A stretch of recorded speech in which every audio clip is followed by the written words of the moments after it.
आणि यापुढे जी अपेक्षा ही आहे की कस्टडीमध्ये असताना हा जी मृत्यूची संख्या वाढत त्याला नुसता आळा बसताना तर ती देशभरामध्ये कमी होण्याची असणारी शक्यता आहे.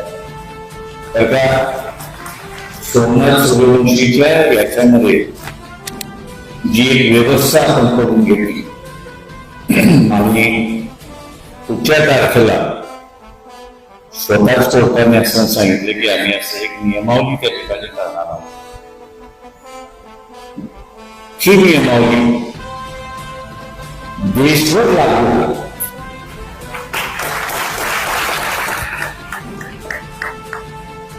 आणि प्रत्येक वेळेस लागू होत असताना सोमनाथ सूर्यवंशीच्या केसमधली नियमावली आहे अशा रीतीने तिचा असणारा उल्लेख त्या ठिकाणी केला जाईल.